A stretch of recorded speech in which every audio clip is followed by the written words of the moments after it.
tio está com a palavra. Uma boa noite. Depois o Tinho vai tocar para a gente, tá, tio? Sim. Nós queremos agradecer a presença de todos, né? Como de costume, na segunda-feira, a Casa do Caminho tem a sua reunião de estudo do Evangelho, desde que começamos a casa há muitos anos. E hoje é com grande satisfação que nós recebemos a Célia, que é uma trabalhadora lá da primeira hora do estudo de sacramento. Quando nós chegamos lá, a Célia, eu acho que estava chegando também, em 91, né, Célia? E, a partir de lá, a gente acostumou ver a Célia junto com a Alzira, e a gente custou muito a descobrir que a Célia não era de Sacramento, que a Célia era de Ribeirão Preto, pelo menos eu. Eu achava que ela era de Sacramento. A Célia pertence à Casa Espírita, que tem um nome belíssimo, Terra de Ismael. Depois, no bate-papo, depois da palestra, eu vou perguntar para a Célia quem que teve essa brilhante ideia de dar esse nome à Casa Espírita, né? Dada a importância para nós espíritas da figura e do nome de Ismael. Então, eu vou pedir ao Tinho que faça uma música para abrir a nossa reunião.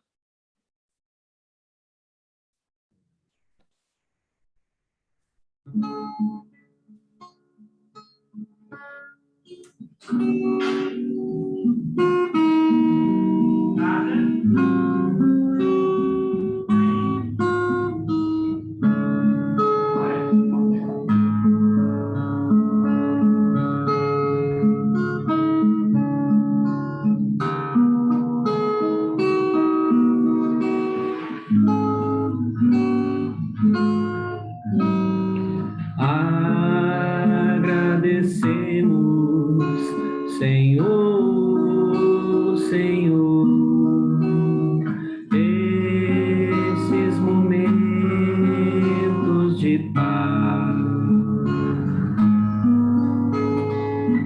que te sentimos aqui, em vibrações fraternais, na estrada da vida, conduz-nos ao bem, na alegria ou na dor, seja o amor nossa bandeira de luz, amado Mestre Jesus.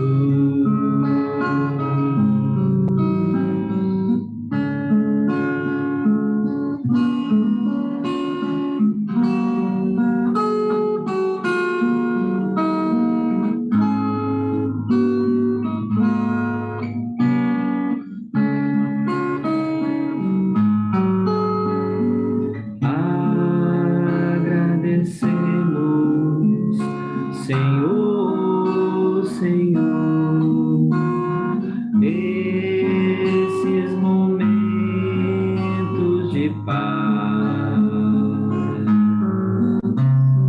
que te sentimos aqui,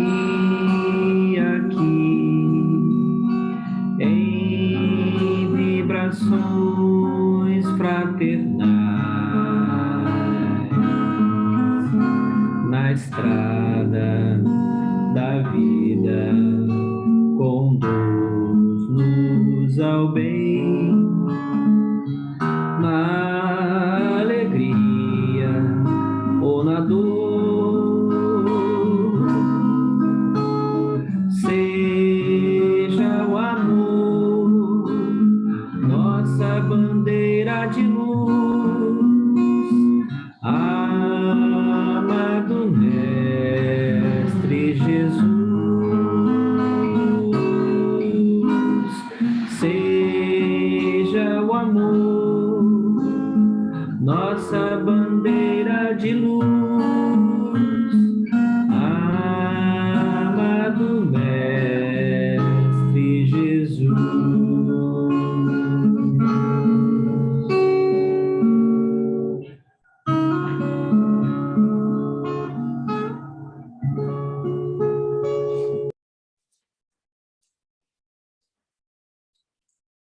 Obrigado, Tim, pela beleza da música. Do capítulo 27, Pedi e Obtereis, o item 23 é uma página de Santo Agostinho, de Paris, 1861. Ventura da prece. Vinde todos vós que desejais crer. Acorrem os espíritos celestes e vêm anunciar-vos grandes coisas.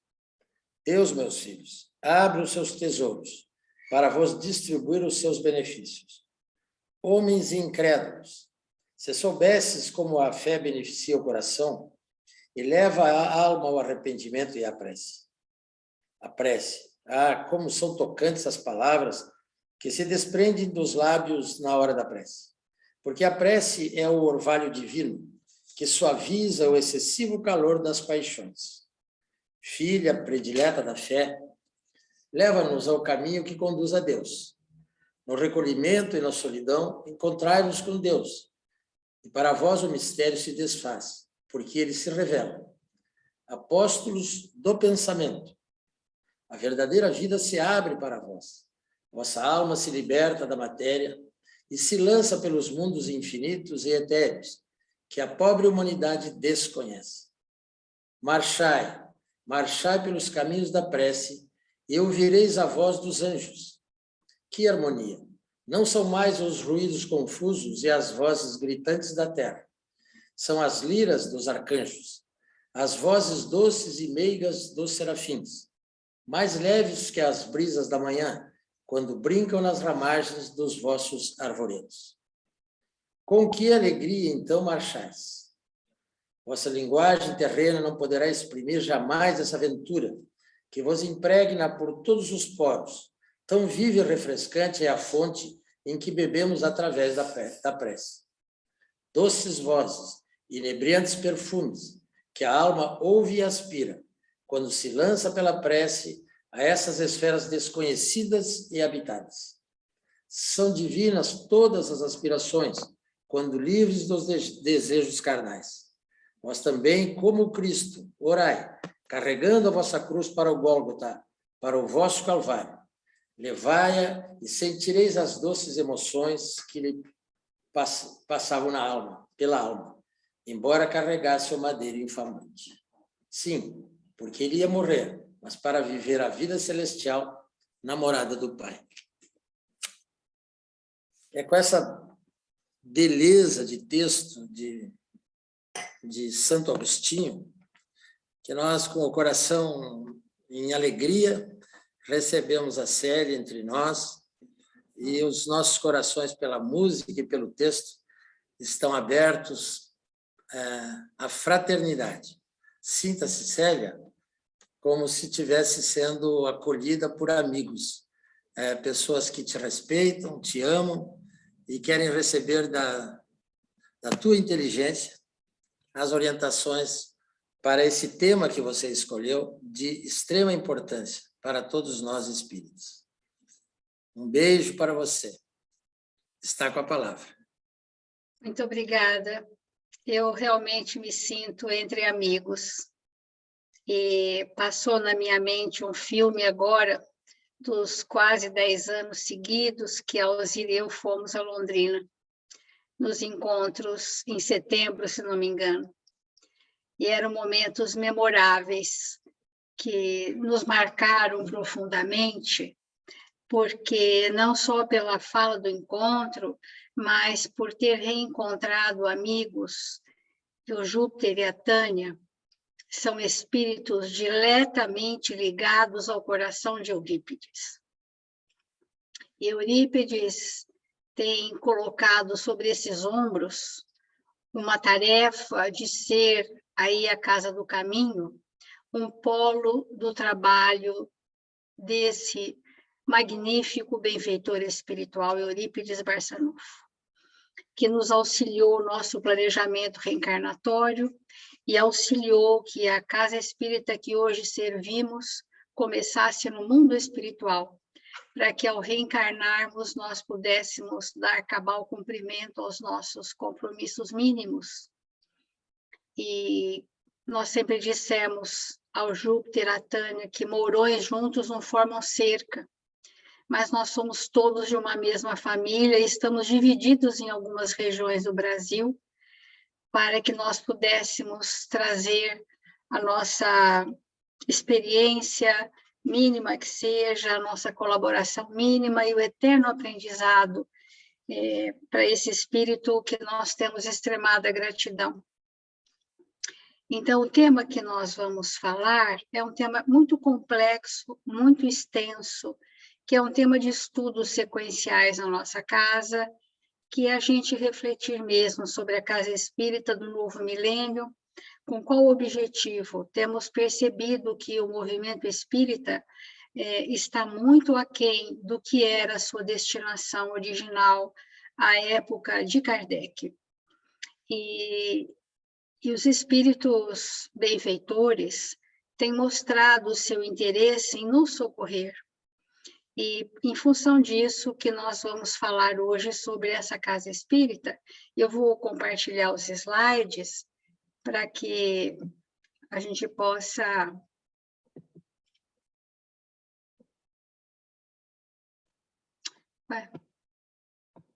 sair da reunião. Oi, Célio. Está compartilhando tua tela aqui. Não, mas está compartilhando? Ah, tá sim. Deixa eu ver agora se eu pondo no modo de apresentação dá certo. Deu? Deu. Pronto. Perfeito. Casa espírita do terceiro milênio. Celeiro de oportunidades redentoras e estímulos à progressividade da esperança. Essa seria a destinação da casa espírita, celeiro de oportunidades redentoras e estímulos à progressividade da esperança. Tempos de regeneração. Todos estamos sendo chamados a colaborar na vinha do Senhor, que nos façamos escolhidos, ainda que na condição de trabalhadores da última hora, para que o Senhor, ao chegar, encontre a obra pronta. Que obra Jesus se refere? A obra íntima, que é a edificação do reino de Deus pelos caminhos da caridade moral, que só se realiza de um para um, chamado relacionamento, onde vamos edificar a obra do perdão, a obra da renúncia, a obra da caridade e de todos os sentimentos superlativos que nós agendamos em nossa consciência, podemos entregar ao término da nossa existência na Terra, como sendo nosso objetivo maior. Jesus escolheu os seus discípulos antes do seu messianato, sua equipe de trabalho, para mostrar para nós que ninguém pode iniciar um trabalho sem que tenha uma equipe. Que equipe é esta que Jesus montou? Todos os apóstolos de Jesus traziam singularidades, personalidades distintas, mas traziam em comum um traço sem o qual não poderia ser discípulo do Mestre, que era a afetividade. Eram espíritos extremamente amorosos e mostraram para nós, na sua vinculação com o Cristo, a mudança da sua verve, da sua têmpera, da sua personalidade. E a casa do caminho se fez quando Jesus disse: tu, Pedro, quando te converteres, confirma teus irmãos na fé. Sendo que Pedro, o discípulo mais próximo, mais ativo, onde a sua casa serviu de celeiro de bênçãos para Jesus se aportar.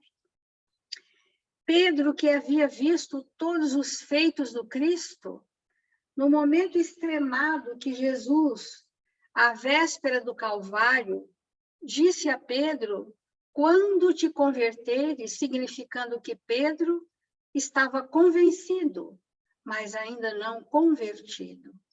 Para confirmar a fé dos teus irmãos, ele haveria de precisar ser convertido. Ele que presenciara tudo.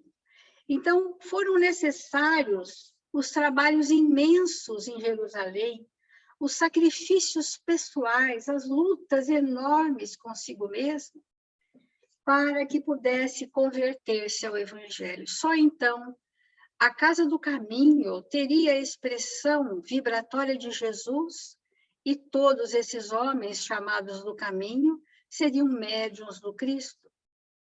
Muitos de nós podemos dizer, eu creio, estudamos bastante, mas quantos de nós podemos dizer, estou transformado? Então, nós somos espíritos dotados de muitas crenças, porém ainda sem a expressão da fé. Porque a crença, eu acredito, e a fé, eu vivo. Quando o conhecimento da verdade for uma experiência íntima sobre esse aspecto, eu terei fé. Então, a Casa do Caminho, a época de Jesus, foi a primeira comunidade fraterna da humanidade sob a inspiração do primeiro mandamento. E a Casa Espírita? Ambiente fraterno. E a Casa do Caminho, comunidade fraterna. Aprendizado constante, amar ao próximo como a si mesmo. Na Casa do Caminho, reuniam-se todos os dias e todas as noites para orar e amar. Na Casa Espírita, reuniões diárias para orar, trabalhar e aprender a amar. A Casa do Caminho, santuário que acolhia a dor, enfermos de todo matiz, alienados mentais, obsidiados, crianças desamparadas. E a Casa Espírita, acolhimento ao sofredor de toda sorte, encarnados e desencarnados, e é hoje a escola dos nossos espíritos. Banhados pelas bem-aventuranças, caminhamos rumo ao progresso. Allan Kardec, através da doutrina espírita, fecundou no pensamento dos seres a progressividade da esperança ou a esperança de progresso, através dos ensinamentos magníficos de Jesus, dando entendimento às lições contidas no Sermão da Montanha. Foi Kardec que veio trazer o Sermão da Montanha, as bem-aventuranças, de forma que alcançasse a nossa consciência e despertasse os nossos sentimentos. E é com essa metodologia de Kardec, esse espírito ímpar, que veio ao convite de Jesus na Terra, um dos seus mais lúcidos discípulos, reencarna, para trazer o cristianismo redivivo. Forma-se, então, novamente, após quase 2000 anos, o resgate do que fosse a casa de Jesus na Terra, ou a casa espírita. Então, a casa espírita nasce na espiritualidade, sendo a representação de diversos compromissos assumidos pelos espíritos que aspiram mudar seus sentimentos, comungando o mesmo ideal e vinculados pelo compromisso de servir a Jesus. Esse é o pensamento da evangelização. Vamos entender que a casa espírita, ela não se ergue porque 4, 5, 10 pessoas resolvem abrir uma casa espírita como se abrisse uma instituição humana qualquer. A casa espírita, ela tem uma expressão humana, mas ela não é de natureza humana, ela é de natureza espiritual. Quando nós falamos ao coração do Júpiter e da Tânia, e de outros tantos amigos que conhecemos aí, antes da reencarnação deles, já havia um plano. E nós fomos preparados por Eurípides, diretamente, para que pudéssemos vir e sobre nossos ombros erguer uma casa espírita juntamente com o grupo de trabalhadores. Ela não nasce no pensamento de um só, porque alguém dissidente quis montar alguma coisa à sua imagem e semelhança, porque hoje as dissensões nas casas espíritas é puro personalismo, e as pessoas montam outro reduto à sua imagem e semelhança, não à imagem e semelhança dos princípios do Evangelho de Jesus. Por isso, a casa espírita deve ser um ponto de convergência de sentimentos e ideais. A Sociedade de Estudos Psíquicos de Paris surge dizendo que uma reunião é um ser coletivo. O que é um ser coletivo? A individualidade é preservada, mas o que temos de coletivo? A similitude de ideais, a postura equilibrada, a nobreza do caráter. Esse é o ser coletivo. São a resultante dos seus membros que formam como um feixe. Kardec era rigoroso, muito rigoroso para compor essa Sociedade de Estudos Psíquicos de Paris. Rigoroso não na forma, mas na moral, o filtro através do qual aqueles espíritos foram atraídos por vetores de imantação de Kardec, guardavam grandes responsabilidades com a humanidade. Ora, esse feixe tanto mais força terá, quanto mais homogêneo for. É óbvio que a casa espírita recebe a total diversidade dos espíritos, mas os membros que estruturam os pilares da casa espírita precisam estar nesses critérios que Eurípides trouxe para nós num dos primeiros encontros, chamado coerência e postura. Então, para nós sairmos do verniz das aparências e termos um espelhamento entre o que já a nossa consciência diz, o que nós vivemos e a forma como nos expressamos. Na espiritualidade, nós não somos conhecidos pelo que fazemos, porque podemos fazer do que não sentimos. Nós não somos conhecidos pelo que falamos, porque podemos falar do que não está preenchido no nosso coração. Nós somos reconhecidos na espiritualidade pela expressão vibratória da verdade, da coerência das nossas ações. Então, é por isso que nós somos identificados uns pelos outros e pelos amigos espirituais. A formação das sociedades espíritas.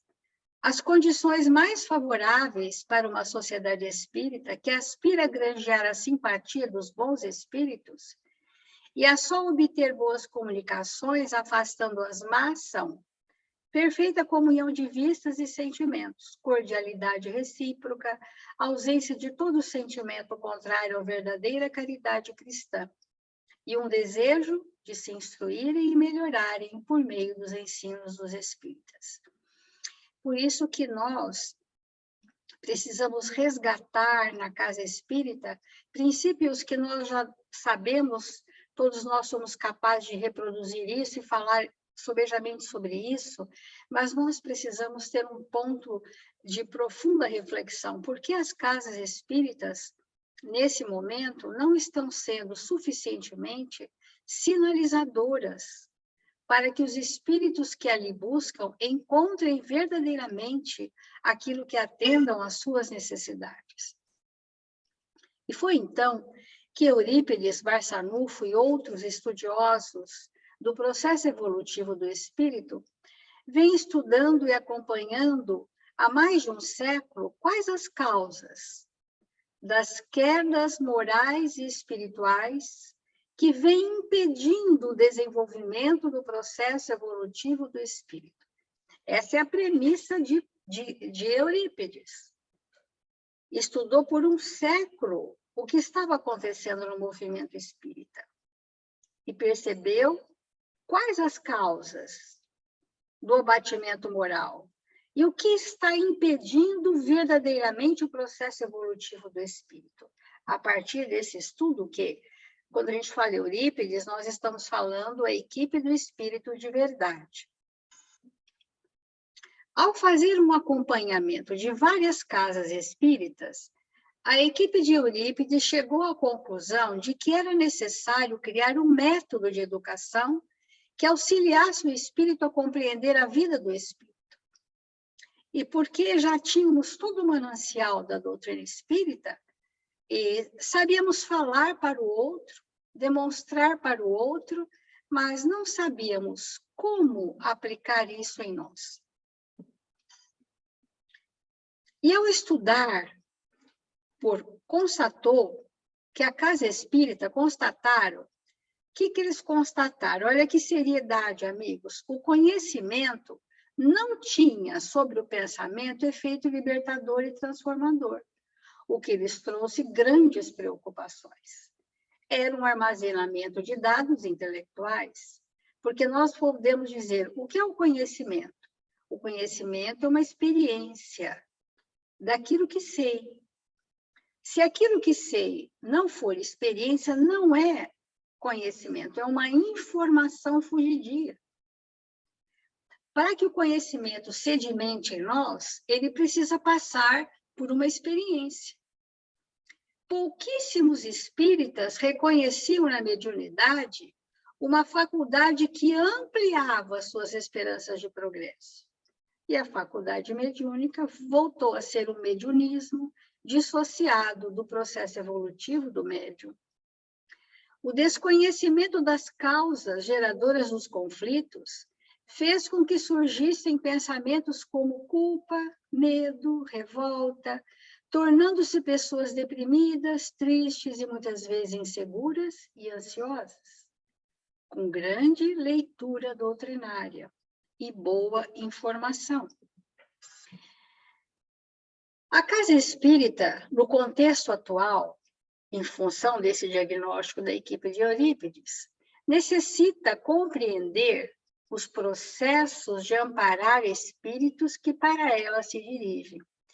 Isso significa dizer o quê? Que a forma como temos agido até então, talvez não tenha sido ainda a melhor. E nós precisamos, enquanto os pilares da casa, refletirmos: será que o que nós fazemos ampara verdadeiramente o espírito, nutre o espírito de esperança, desperta o encorajamento, promove conflitos que mobilizem uma ação transformadora, toca as consciências? Também, disse Eurípides, atender às necessidades espirituais dos seus trabalhadores e frequentadores. Nós precisamos entender que nós trazemos as nossas imensas dificuldades. As dificuldades que trazemos precisam ser identificadas, porque João o Batista, no momento em que ele estava ali batizando as pessoas ou inaugurando um novo tempo para aqueles espíritos, ele dizia: confessai-vos. Exponha a sua dor, para que você possa se arrepender. E a primeira palavra de Jesus no seu messianato foi: arrependei-vos. Então, Batista, confessai-vos, e Jesus, arrependei-vos. Para que a casa espírita possa promover isso que Batista e Jesus fizeram na inauguração do cristianismo, na intimidade de tantas consciências, de tantos corações queridos, porque, não sabendo atender às necessidades espirituais, nós fazemos o contrário. Nós, muitas vezes, acomodamos o espírito na sua dor. Como que é isto? As imensas dificuldades que eu preciso identificar em mim vão gerar um contraponto chamado necessidade evolutiva. Ora, a dificuldade gera necessidades evolutivas. A necessidade evolutiva é o objetivo da minha existência na Terra, dentro de uma temática peculiar a mim. Todos nós trazemos uma temática que Kardec chama de gênero de provas. E dentro do gênero de provas, nós precisamos definir o meu objetivo ou a minha necessidade evolutiva. E a casa espírita é o único reduto para o espírito mostrar para ela qual são as suas dificuldades, as suas necessidades evolutivas, para que nós possamos atender às suas necessidades espirituais. Nem sempre o que pedimos é o que necessitamos. Então, a Casa Espírita do Novo Milênio, resgatando a Casa do Caminho e a Sociedade de Estudos Psíquicos de Paris, precisa ampliar a percepção do ser espiritual, oferecendo oportunidades para o desenvolvimento de habilidades, talentos e valores. Esse é o celeiro. Habilidades espirituais, talentos morais, valores superlativos dos sentimentos. Para isso, nós temos que dar estímulo para que a motivação do espírito apareça.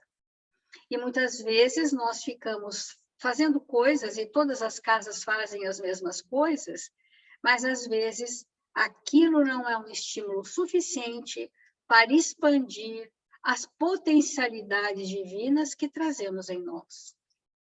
Estimular a prática do bem e o ato de servir, promovendo frentes de trabalho coerentes com as características dos seus trabalhadores. Então, precisamos ver quais são as habilidades e os talentos dos nossos trabalhadores para que os trabalhos venham a atender às suas necessidades. Estabelecer o Evangelho como estrutura essencial da casa. Nós vemos que muitas vezes o Evangelho é lido e interpretamos segundo a letra e não segundo o Espírito, conforme Emmanuel tem nos dito. Uma outra coisa que é muito importante para que os trabalhadores se mantenham estruturados no trabalho é promover grupos de estudo e preparação dos seus trabalhadores para trabalhos específicos. Investir no trabalhador da casa para que nós, os seus trabalhadores, possamos crescer como espíritos, é mais necessário do que o atendimento àqueles que vêm para serem beneficiados, os assistidos. Por quê? Quando nós investimos na preparação do trabalhador espírita cristão, tudo o que ele fizer é consequência do trabalho que ele terá feito consigo mesmo. Mas se ele não tiver feito nenhum trabalho consigo mesmo, como nós vamos levar o outro por caminhos que nós não percorremos? Mostrar uma visão dinâmica quanto à aplicabilidade da doutrina, impulsionando o ser a sua transformação conscientemente. Toda a obra de Eurípides está baseada no ser espiritual, na instância da consciência. Porque foi Eurípides que veio mostrar para nós o que é mesmo a consciência do espírito. Então, a mediunidade precisa ser vista nesse novo tempo como um processo de educação do espírito. Porque outrora, as pessoas com sintomas aparentemente mediúnicos, mas muito mais emocionais e até obsessivos, eram de pronto colocadas em reuniões mediúnicas. Hoje nós vemos que o que equilibra o médium não é a reunião mediúnica, é o Evangelho de Jesus. Que a reunião mediúnica é um ato de servir para espíritos prontos para isso, para espíritos preparados. E que para isso nós precisamos ter uma folha de serviço no bem constante, que nos autorize a receber espíritos sofredores, porque o maior benefício do espírito desencarnado sofredor, que ele recebe numa comunicação mediúnica, não é da pessoa que o acolhe ou esclarece, é da constituição perispirítica do médium. Porque ao entrar na configuração perispirítica do médium, o espírito se reorganiza energeticamente por alguns instantes, isso é um ato de caridade do médium. A exemplo disso, temos no livro Nos Domínios da Mediunidade, a irmã Celina, que é a trabalhadora mais espiritualizada, uma senhora já anciã, mas cujo brilho de vibração amorosa causava espanto na maioria. Um espírito dementado se apresenta. E esse espírito dementado só conseguia se manifestar através da Celina. Porque a Celina o encantava pela sua configuração de bondade, de piedade e de compaixão. E ao entrar na configuração perispirítica de Celina, ele se equilibra imediatamente e adormece. Ora, para que o médium possa prestar esse serviço, ele tem que ter ações na caridade, no seu dia a dia. Porque nós estamos no momento em que aquelas pessoas, eu assisto pessoas que estão há 20 anos em reuniões mediúnicas e não fizeram uma mínima transformação em si mesmas. Então, Eurípides vem transformar a mediunidade num mecanismo natural de evolução para médiuns compromissados com a caridade. Nos leva a perceber a mediunidade como um processo de educação do pensamento e das manifestações dos sentimentos. Médium consciente e motivado com a tarefa assumida junto a Jesus, traz como objetivo maior servir o próximo, e nesse trabalho sublime absorve integralmente os benefícios de uma mediunidade equilibrada.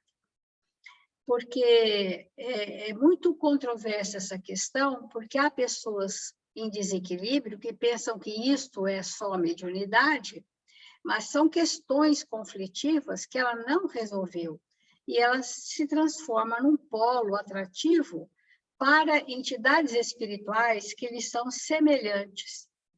E isso vai havendo um agravamento das patologias da mente no que se refere a essa mediunidade desequilibrada. Então, o médium, para estar numa reunião mediúnica, ele tem que estar absolutamente equilibrado, ser uma pessoa habituada a sacrifícios dos interesses pessoais, espíritos abnegados com devotamento e dedicação ao próximo para serem úteis. A mediunidade instrumentaliza o ser para a prática do bem. Bem compreendida na forma de caridade, nós estamos fazendo um sinônimo, que a ação da mediunidade é a ação da caridade.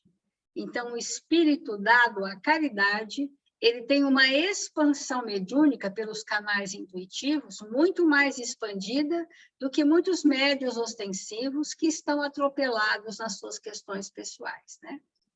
Então, a mediunidade compreendida na forma de caridade abre oportunidades para o espírito expandir suas potencialidades divinas.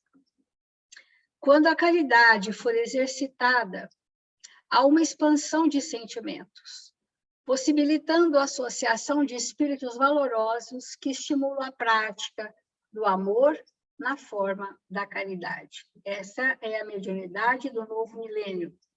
Dizem os espíritos que, inclusive Emmanuel, que um dia a mediunidade será tão somente intuitiva, a intuição, o lóbulo frontal terá uma expansão tão grande pelos valores morais adquiridos, que a nossa comunicação contínua entre o mundo espiritual se fará tranquilamente pelos canais intuitivos.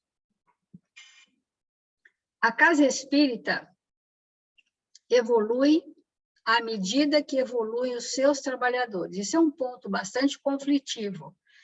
A casa espírita, nós já o sabemos, só para confirmar entre amigos, não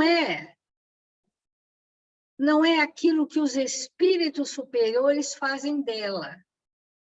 A casa espírita é o que nós fazemos conosco, a soma das vibrações da individualidade de cada um de nós, que ao longo das décadas testemunham para a espiritualidade a outorga de compromissos cada vez mais complexos de conformidade com a potencialidade daquele trabalhador. Então, a vibração da casa espírita é a soma da vibração dos seus trabalhadores, que, tendo feito um trabalho consigo próprio, entre os seus, de amorosidade, respeito e fraternidade, dão respaldo à equipe espiritual para se instalar naquele celeiro de oportunidades. Então, o compromisso da casa espírita não é somente dar conhecimento ao espírito, mas alimentá-lo com a verdade e ampará-lo com amor. O que é a verdade, amigos queridos? A verdade não é um ponto de vista de alguém nem dos espíritos. A verdade são as leis divinas. Essa é a única verdade universal. Então, a verdade são as leis divinas. para que eu possa alimentar o outro com as leis divinas, elas precisam estar inauguradas em mim. Elas precisam ter princípios sedimentados no meu ser espiritual, no nosso ser espiritual. Nós precisamos ter um arcabouço de experiências vivas das leis, para que sejamos páginas vivas do Evangelho de Jesus, na proporção da nossa pequenez.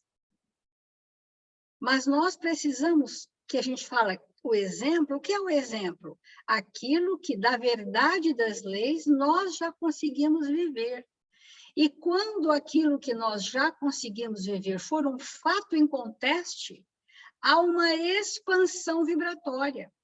E aqueles a nós confiados são agasalhados por esse campo vibracional da verdade que cada qual de nós já é capaz de vivenciar. É com isso que alimentamos e amparamos o outro. Não são com meras palavras, porque podemos repetir belíssimas palavras que não encontram ressonância em nós.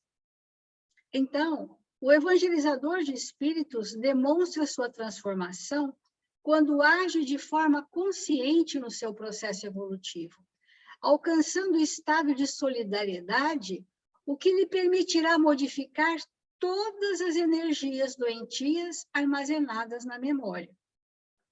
Tenho esse momento aqui que nós queremos simbolizar, é o seguinte: a evolução, temos evoluído até hoje? Sim. Como? Pela força da lei. Não ainda de forma consciente e voluntária. A evangelização de espíritos vem nos convidar para que o nosso processo evolutivo doravante seja consciente e voluntário, para que o aguilhão da dor não seja mais o único instrumento a nos conduzir pela força da lei, mas que as nossas escolhas possam ser de conformidade com a minha necessidade evolutiva de forma consciente.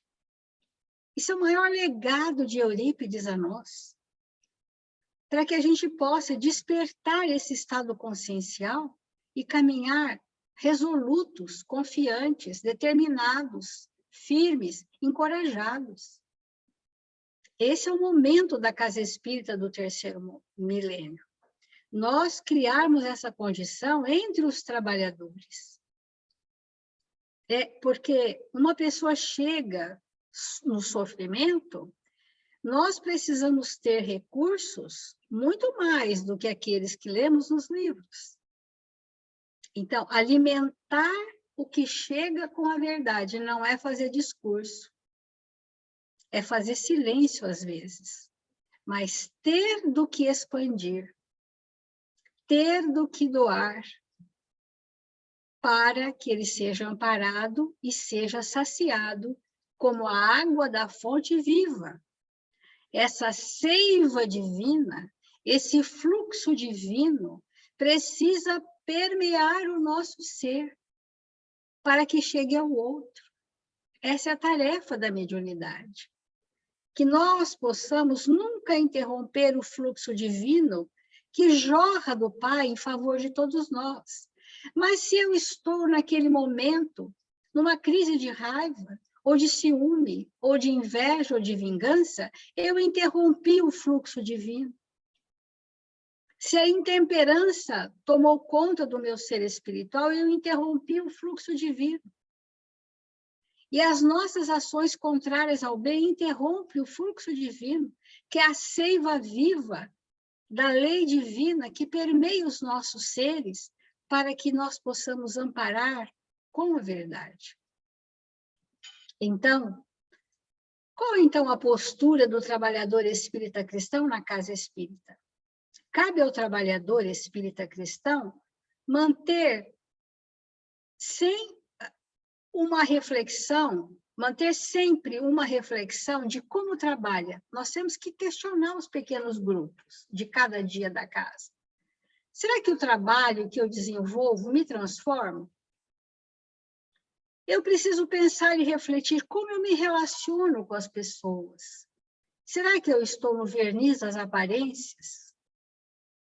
Cabe um olhar sincero para perceber a obra que vem construindo ou que deixou de construir. E isso se faz nos pequenos grupos de reflexão da casa.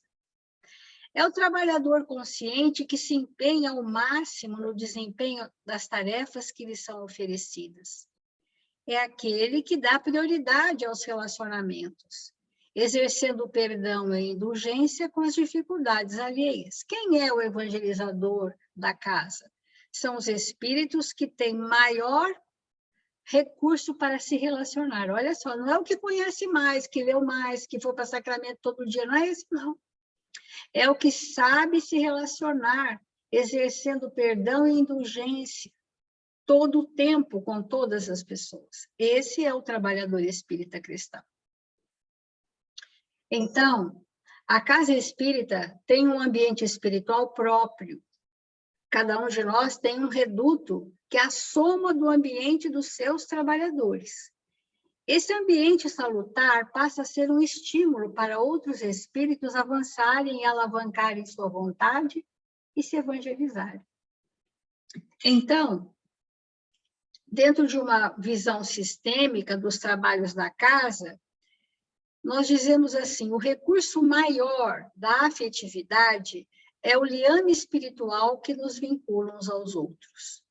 Esse vínculo estabelece as ligações que tecem a malha nos relacionamentos, quais filamentos a se entrelaçarem numa imensa rede. Então, é uma urdidura, é um fio de vinculação deste com aquele, vai, então, tecendo uma trama energética de filamentos que nos sustentam numa grande rede.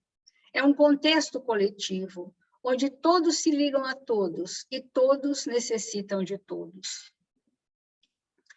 Esse é um pensamento sistêmico, retirando o espírito da fragmentação perceptiva, que gera uma postura dissociada e indiferente. Há casas muito grandes que as pessoas mal se conhecem nos diversos grupos, que nem têm vinculação, que não têm construções afetivas. Então, essa fragmentação, ela repercute nessa malha energética para que o contexto seja o mesmo para todos. Então, as casas espíritas e os grupos de convivência. Para a gente já encerrando e abrir para a gente conversar, só o amor é capaz de provocar em nós as transformações necessárias. Os grupos de convivência promovem o estreitamento dos laços afetivos, o fortalecimento dos ideais e o desafio de transformarmos nossos sentimentos a partir dos relacionamentos. Sabe aquelas pessoas que nos são mais difíceis? Ela é o nosso professor diferente. Ela é o nosso recurso de aperfeiçoamento. É com ela que eu vou construir a minha obra. É com ela que eu vou edificar em mim aquilo que eu não trouxe comigo ainda. Então, nós somos a casa espírita, cada um de nós é a casa espírita. E assim nós vamos fechando o nosso momento de reflexão sobre a casa espírita, que não há um padrão, nem um modelo de casa espírita. Nem que a FEB dita, nem que as uses da vida falam, não devemos seguir nenhum modelo padronizado. O nosso modelo é Jesus. E, atualmente, nesse momento tão difícil que a humanidade está atravessando, não pela pandemia viral tão somente, mas essa pandemia, ela destamponou a loucura dos homens na Terra. Então, os valores estão muito controvertidos, as experiências são muito gritantes. Então, esse momento, houve uma desacomodação de memórias profundas que não eram para ser expressadas nessa hora por falta de estrutura moral da humanidade, mas veio destamponar e que venha, né, aquilo que está guardado em nós da pior forma possível. Então, o que nós precisamos nesta hora é a união dos nossos melhores sentimentos e, principalmente, termos como modelo as colônias espirituais. Então, eu tenho recorrido muito a Bittencourt Sampaio, que eu acho que é um espírito de uma lucidez extraordinária, e as mensagens estão esparsas em várias obras, e também visto na obra de André Luiz, com mais acuidade, visto como funcionam as colônias espirituais, para que a nossa casa aqui na Terra seja uma mínima extensão dessas colônias espirituais, mesmo que seja da casa transitória, né? Que seja, que esses espíritos são tão criteriosos, são tão sábios, e este é o nosso padrão hoje, para transformarmos as nossas casas em casas simples, de profunda amorosidade, de lucidez da verdade, para que a espiritualidade possa contar conosco nesse transição planetária. O livro que vocês também já viram, No Mundo de Regeneração, quantas casas espíritas serviram de respaldo verdadeiro? 3 ou 4, no Brasil. 3 ou 4 redutos onde puderam ancorar temporariamente o trabalho das caravanas socorristas. Isso tem que nos chamar a atenção, né? Que expressão vibratória nossa individualidade tem, que no somatório pode ou não oferecer esse recurso. Então, eu queria profundamente agradecer a vocês, amigos queridos de todas as horas, por esse momento que a gente pôde compartilhar as nossas mínimas reflexões. Muito obrigada a vocês.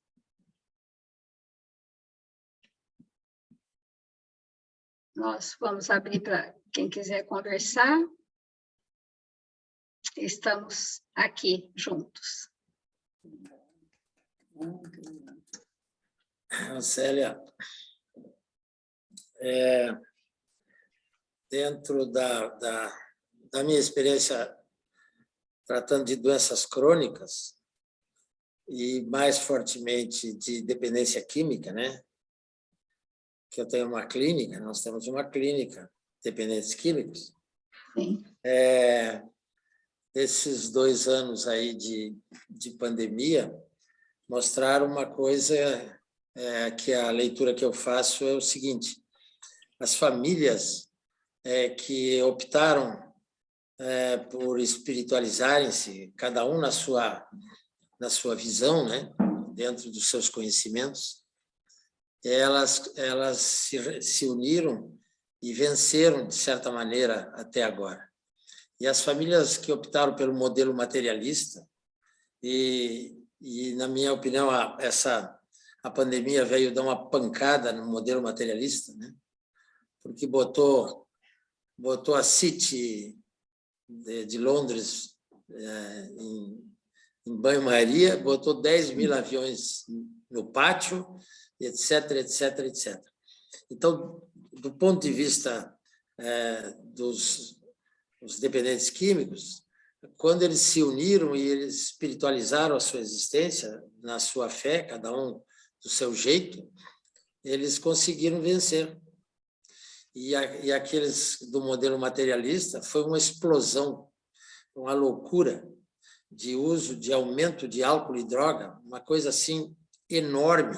Enorme. E levando, inclusive, que é o tema que nós estamos estudando agora, ao suicídio. Então, nós estamos estudando já pela 2ª vez suicídio, porque aumentou muito o número de dependentes químicos que foram ao suicídio, né? E então, essa sua proposta hoje, a sua visão do que é a casa espírita, realmente você foi muito feliz, e eu só tenho a te agradecer, porque Muito obrigada. Veio colaborar com as nossas necessidades, sabe? As nossas carências, as nossas necessidades, o nosso pouco conhecimento, porque as coisas, para algumas pessoas foi um despertar, mas para a maioria foi uma debacle, um desastre. Eu sempre, nas nossas lives, tenho que pedir desculpa das cachorrinhas aqui de casa. Então, aqui é casa da bichada dos netos. E então, eu passo a palavra, quero... quem quiser falar, vamos aproveitar a Célia aí, que a gente convida, mas depois a gente Pega no pé. Quem quiser falar, se habilite.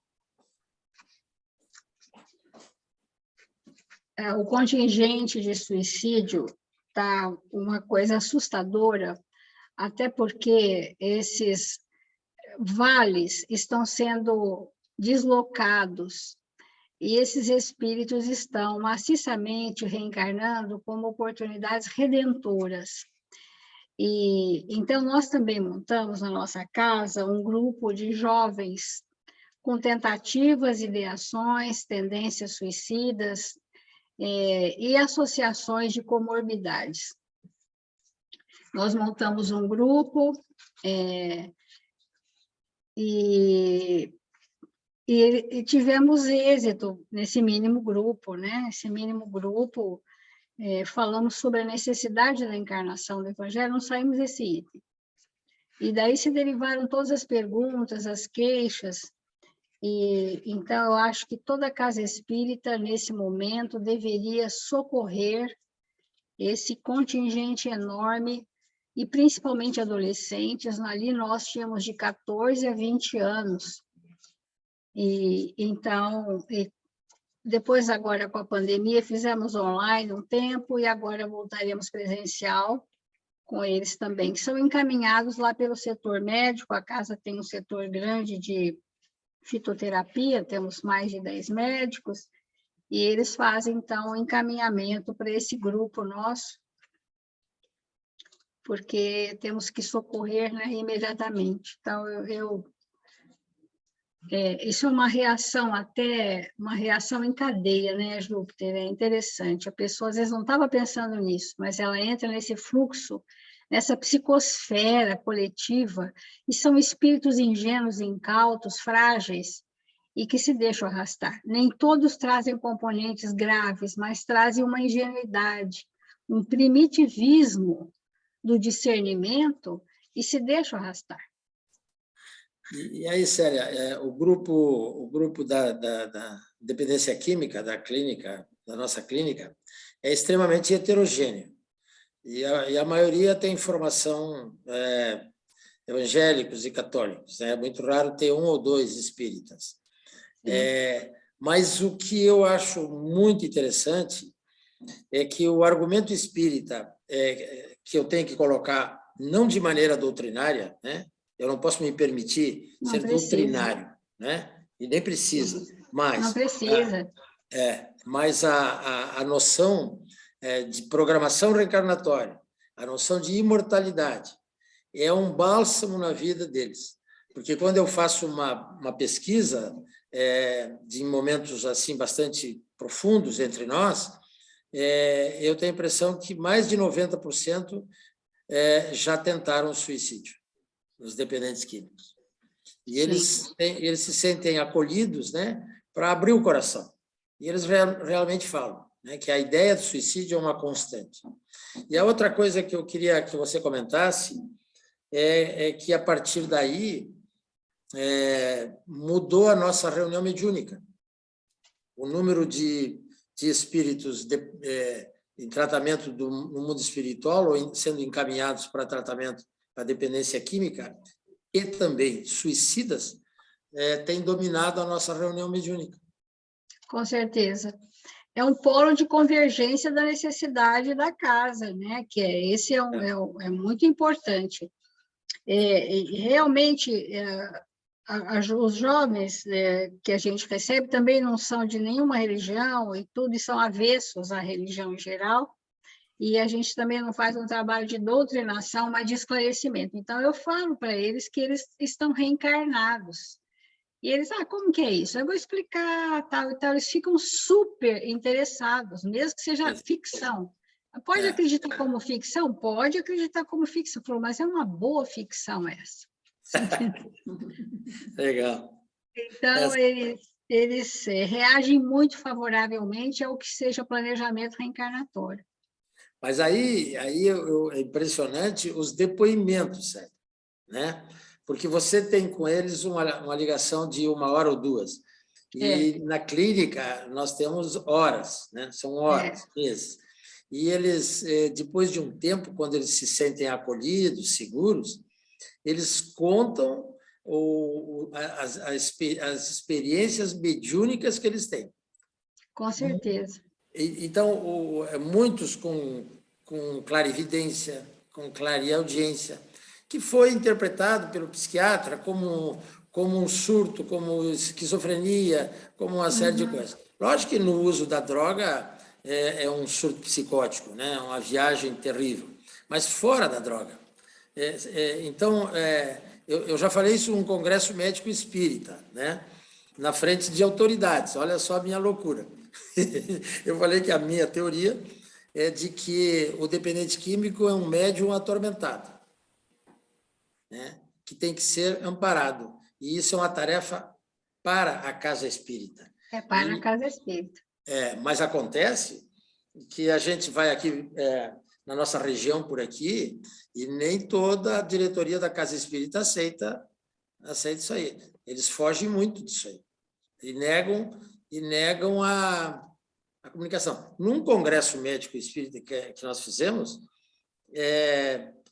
depois do que eu falei, estava lá o nosso amigo lá, o pediatra lá de Belém do Pará, como é que é que fez a palestra outro dia? Alberto Almeida. O Alberto Almeida. Né? Ela estava sentado do meu lado, né? E eu até agradeci a organização por deixar eu falar antes dele. Seria um vexame falar depois dele. Mas ficaram amigos. Não, nós somos Com certeza. No mesmo quarto de hotel. Não, a amizade já vinha de antes. E aconteceu uma coisa muito interessante. Depois a gente já estava indo para o almoço, eu acho.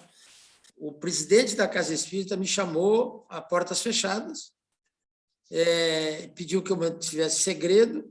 Ele tinha um filho dependente químico, usuário de crack, e ninguém do Centro Espírita sabia. Meu Deus! A vergonha que ele tinha.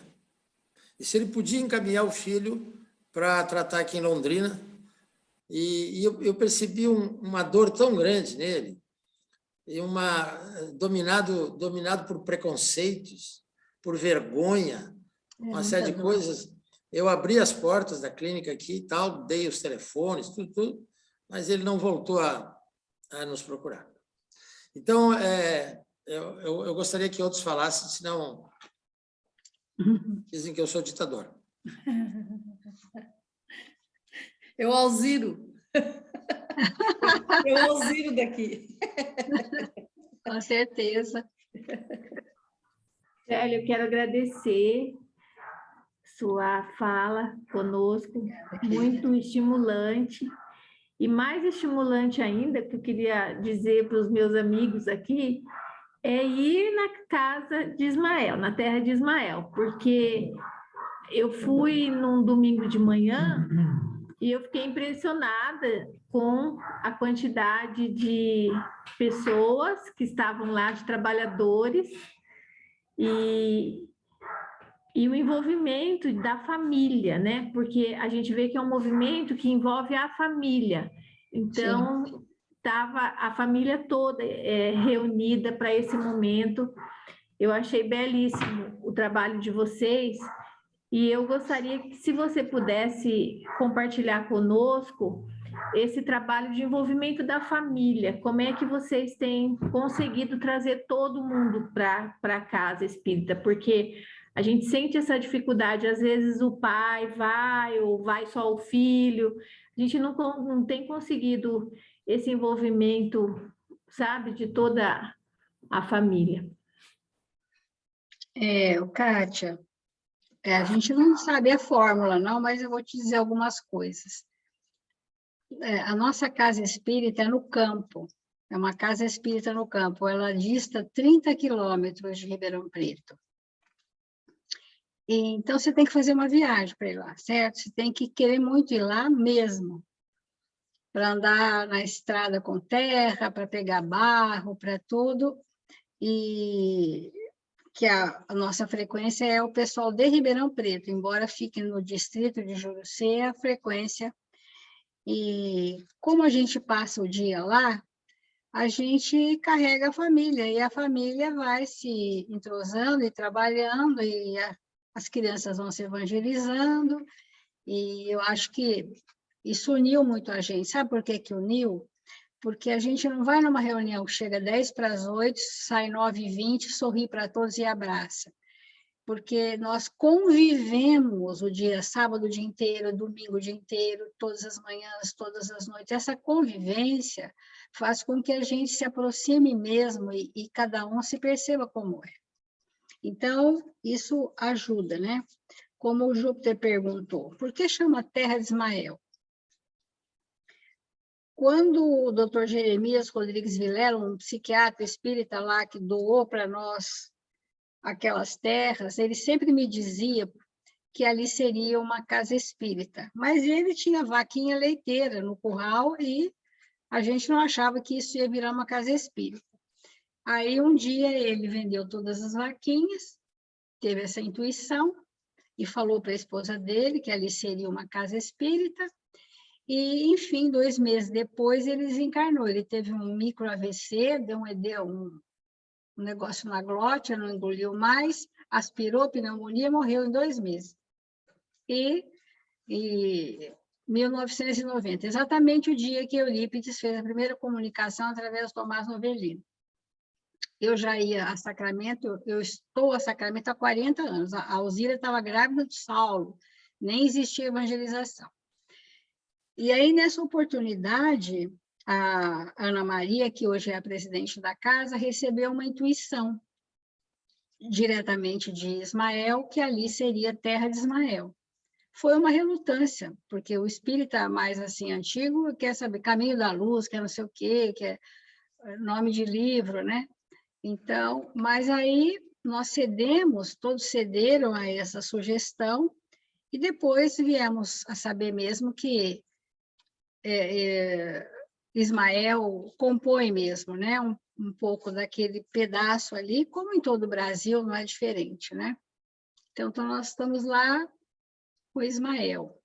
É uma casa espírita que nós trabalhamos, como toda casa espírita, e nós temos um departamento médico de fitoterapia, uma farmácia da natureza, uma farmácia viva, regulamentada pela Anvisa, que hoje é uma referência no Brasil em fitoterápicos, porque foi sendo construído laboratório de controle de qualidade do princípio ativo e tudo mais, e formou um grande trabalho. Agora, o nosso próximo ideal, que eu queria só compartilhar com vocês, é nós montarmos, na parte superior do sítio, um jardim botânico de plantas medicinais, um jardim orgânico, botânico, que não tem ainda no mundo um jardim específico, porque nós temos muitas espécies já no nosso horto de plantas medicinais. Então, a gente tem uma mata ciliar, o horto de plantas medicinais, temos o bosque, e lá em cima será um jardim botânico de plantas medicinais. Então, e nós temos também na vila, lá em Jardinópolis, uma áreazinha pequena, onde nós atendemos a população mais carente de Jardinópolis, né, com tudo aquilo que vocês sabem que todos nós fazemos, né? Então, o trabalho é grande, por isso que a Kátia viu como que tem gente. Nós somos em 150 trabalhadores. E, então, vão sendo chamados, né? Vai vindo, porque sozinhos a gente não daria conta de nada. Eu acho que, assim, a gente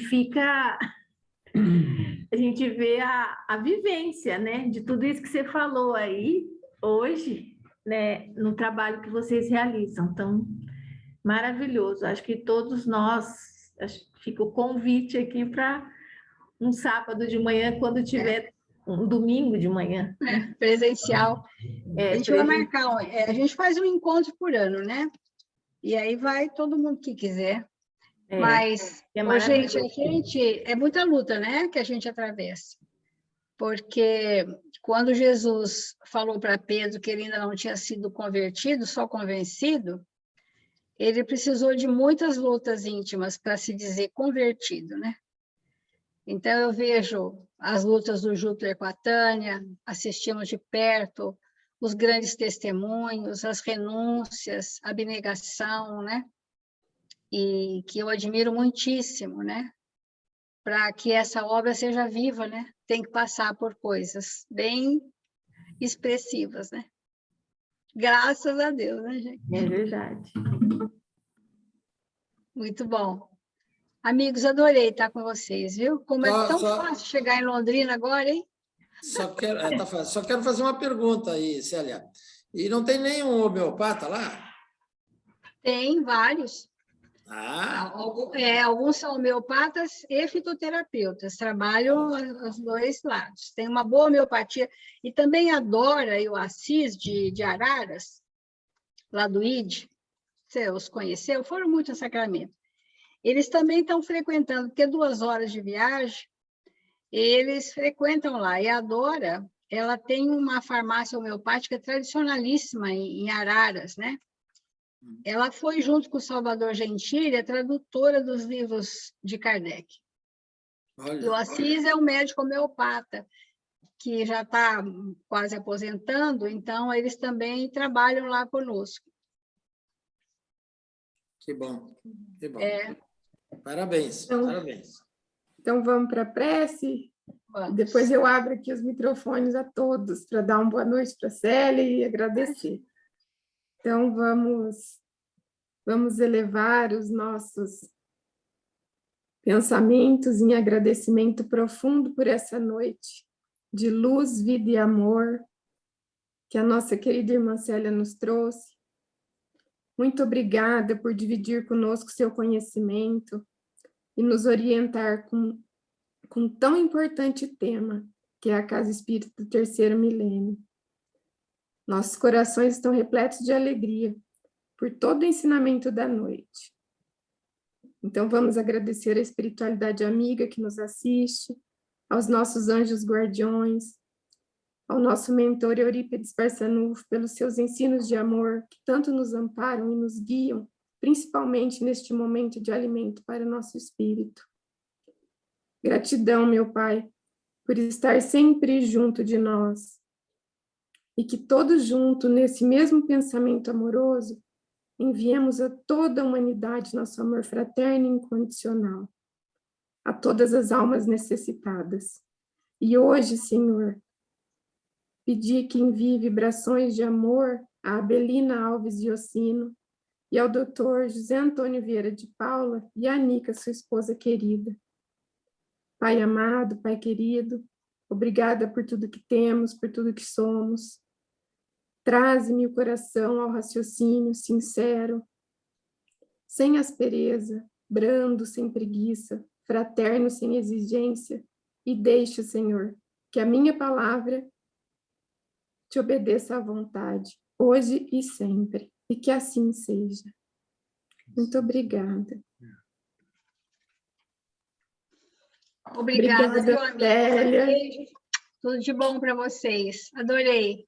Muito obrigada. Os microfones estão abertos. Pessoal, vamos dar um abraço para para você. Célia. Um abraço para a Célia. Abraços. Obrigada, Célia. Gratidão. Obrigado. Tchau, gente. Obrigada. Beijo. Viu? Tchau, tchau. Beijo para todos. Obrigada. Obrigada.